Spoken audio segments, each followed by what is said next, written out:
Good afternoon and welcome back to the Perkins Garage's YouTube channel for another walk around video. Before we get started, if you do enjoy our content, hit the subscribe button, hit the like button and leave me a lovely comment below. This here is a Ford Kuga ST line in magnetic grey, featuring the 1.5 litre TDCi engine producing 120 PS of power. That 120 PS of power is transmitted through a beautiful automatic gearbox.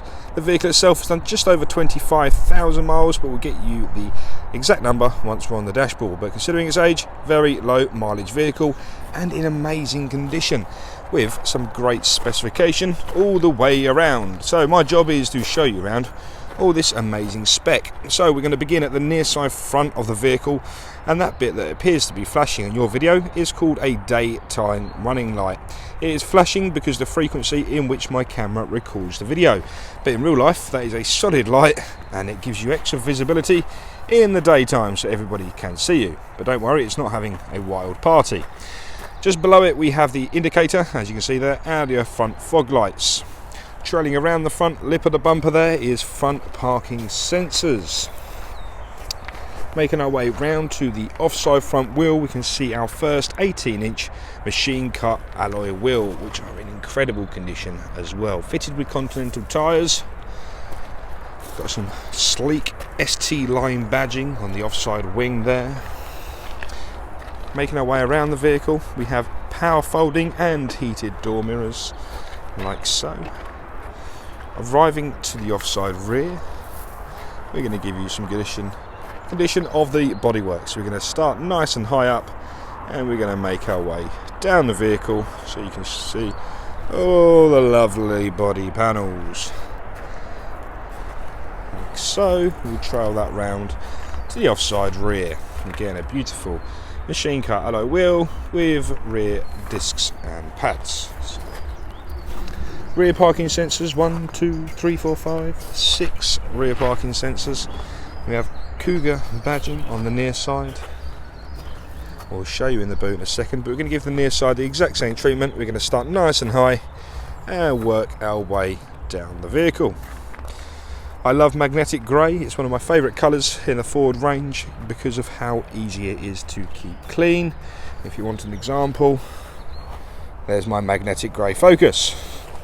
So I can speak with confidence about this colour. It's lovely to clean and it keeps itself clean most of the time. We're arriving at the near side front wheel now, which again is a beautiful, good condition alloy wheel. Okay, so that's the exterior of this beautiful Kuga, and we're going to open up the boot. Oh, I need to unlock the vehicle first, that would help, wouldn't it? There we go, unlock the vehicle, now we can open up the boot. And we have an incredibly large volume boot space in there, so you can see how deep it is, and you have ample volume to store all your goodies in, including a spare wheel. So it's a space saver spare wheel, all the relevant tools, jacks and tools needed to change the wheel on the side of the road. The rear seats in the Kuga are reclining, so they do recline back to meet the Tornio shelf, but as you can see we have a lovely retractable Tornio cover built in. So that is the rear boot, and let's have a look inside and look at the interior. We have 4 electric windows, like always. We have the window controls on each door card. These seats in the back of the Kuga, so this is the classic ST line interior, so it's a part suede, part leather, with some beautiful red stitching all the way around. So I really am a fan of the ST line stitching. But these seats are nice and versatile, so you can pull them forward, nice flat entry to the boot there, like I referred to earlier. You can actually recline them back as well, give you a nice comfortable journey. The near side rear and the offside rear are ISO-fixing seats, so clip in the little kiddie seats and keep them nice and secure. For rear passenger convenience, we do have a 12-volt socket and rear air conditioning vents as well. Let's have a look into the front.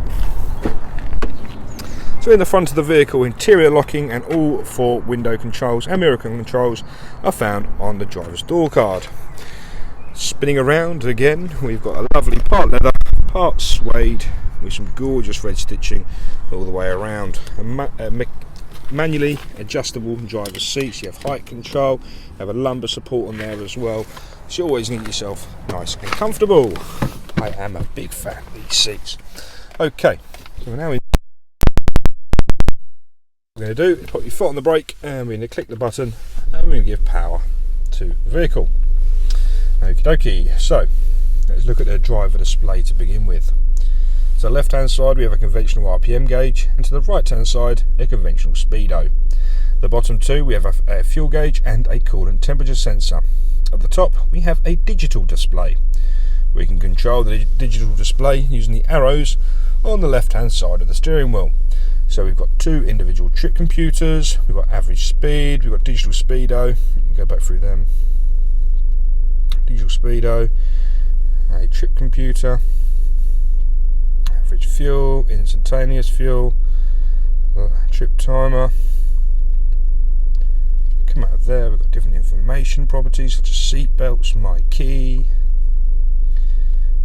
In settings also we have a few driver assistants such as traction control, seat start stop, and tyre monitor.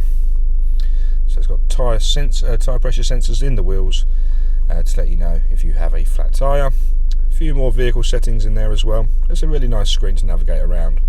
The exact mileage, I said I'll get it for you, is 25,284 miles.